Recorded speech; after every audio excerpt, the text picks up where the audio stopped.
Hey everyone, thank you so much for joining me for Faithful Fridays. What a blessing it is to be alive and well and here to jump on and join you on this fantastic Friday. This week for me was great. If you're like me, you're probably happy to see Friday. I know I am. This week was full of lessons and blessings and learning to manage my time effectively. I've been really harping on time for the past couple of weeks, but that's because time is important and time is not forever.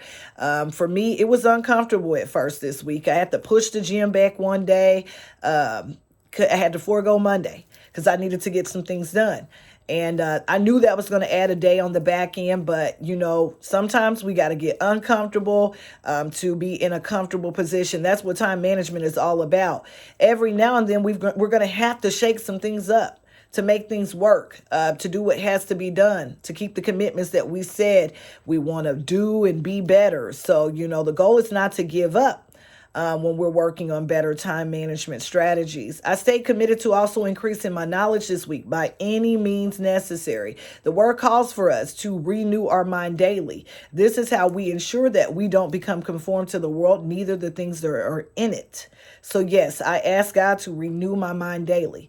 The bottom line is if you don't take control of your inner thoughts, you will become a slave to your outer circumstances, meaning any and everything's going to get under your skin, any and everything's going to catch your attention and get you distracted.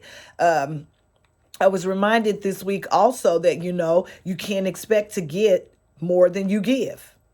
Example, a lot of times in relationships, a lot of relationships die because of the check-in sessions. We have so many different ways that we can check in on people, from social media, texting, FaceTime, giving someone a call.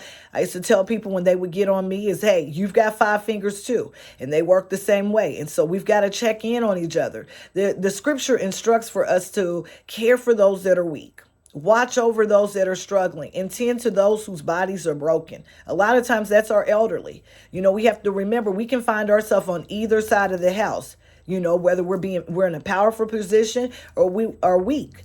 That all leads me back to just expecting more than you give. When you're on the powerful side, life is good, life is going great. You have everything you need, or you checking in on the weak. And then when you're on the weak side, knowing that you may or may not have given when you were in power, what are you expecting in return? We have we have too many people that are in power but choose to do nothing. You see it all the time. I know that I've seen it from just being exposed to certain industries, being exposed to being even exposed to the nursing home at a very young age, having to go there very often and going there and just seeing people in there that have been left behind. No one comes to see them. No one comes to visit them. They drop them off and they just leave them there. And those are what we call our broken. They're on the weak side of life. Maybe they don't have everything they need. They can't get around the way they want to. And they're just looking for someone to show up, show some concern, maybe even just come see them. In any moment of a decision, any decision that you've got to make, the best thing you can do is the right thing. The worst thing you can do is nothing, because a lot of times people do nothing, hoping that time will just pass by. So what it's caused me to do, honestly, it's caused me to learn how to treat people right. Although I'm good right now, I'm in my right mind, I've got my health, my strength, I'm able to do the things that I like. I know that if I live long enough, that will not always be my reality. So I'm making sure that I treat others right. I know that God never gave up on me. He can change anybody along with their circumstances. I am a living proof what God can do, because I will admit I was a hot mess. I mean, when I say a hot mess, mad all the time, grudge overload, didn't want to fool with nobody. God changed that, and he changed it quickly. He had me to take a deep look in the mirror, and he made me realize that people can't be the problem all the time. Sometimes it's you. Sometimes there's just some things you need to clean up. I also have to remain conscious of my thoughts. It is critically important that I stay conscious of what I'm thinking about, what's on my mind. I cannot allow others to dump junk on me. I don't mind listening, but listening to evaluate solutions, not identify ways of how you can stay in the junk, stay in the mess, or justify the mess that you're dealing with. Otherwise, if I can't, I have to remove myself because I don't want that junk to get on me.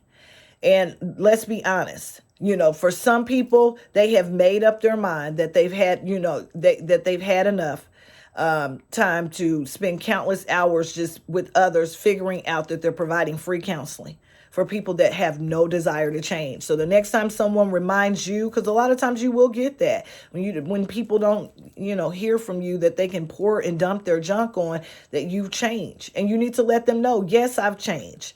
I'm constantly changing, and I pray that you're changing too. And I'm happy about the changes that I'm making. I'm just going to wrap that up by saying, we can't confuse the command to love with the disease to please. Because a lot of times people feel like if we love them, we're going to please them in the things that they like to do. And that's not the way it works. As the week just progressed on, God just kept showing up and showing out. And I was glad about it. This week, while I was catching some online ministry, I was reminded that it's impossible to become strong while you are ignoring the weak links in your life. We have to stop getting uncomfortable when life gets inconvenienced, because unfortunately, sometimes life is going to get very inconvenient. As I continue to dive into, good word, I was reminded that weak links, they'll call you, but they won't cover you. Weak links, they hear you, but they can't help you. Weak links are good for your past, but they may not be good for your future. So a lot of times we're hearing that whole day one. That doesn't mean that a person's good for where God is taking us. Sometimes we need to leave and love people where they're at and leave them there. It's nothing wrong with saying goodbye. Just talk about an on-time word. I absolutely love listening to Pastor Mike's. He always leaves some good nuggets that I can chew on and make applicable to my life and, demand myself to do better. For me, it has continued to be living intentionally, being intentional about the things that I'm doing, the things that I've got going on, and those that I am connected with. Instead of waiting for the time to get started or for the time to just simply appear one day, I have to be intentional with scheduling those things that are nudging me to get birthed or nudging me to get done or delivered so that I can operate in and on purpose. I stayed in sync this week by just doing one thing at a time. I wasn't trying to be all over the place like I got to do this and that and I'm going to give 10 minutes. No. I just stayed intentional with my time, because some people view being a good multitasker as a good thing. And we can get in the habit of doing several things at once. And some people struggle with that. And it's normal to struggle with not being able to multitask. The truth is, multitasking is difficult. It's difficult because you can't focus your thoughts and filter out all the irrelevant information that you don't need. And all this talk about absorption of multitasking led me right back to boundaries. Truth is, the right boundaries will help us to do what needs to be done, say what needs to be said, and establish what is and isn't acceptable in our life. Not for someone else's life, but the right boundaries for us will help us to establish that. For me, I have just discovered that good boundaries and goodbyes have helped me to not get stuck in a perpetual state of thinking, a perpetual state of how I do things, doing things that sometimes no longer serve me any purpose. I'm telling y'all, it was a fantastic week that left me speechless, and I am looking to a phenomenal weekend ahead. If you're in the Midwest, we're expecting some pretty decent temps.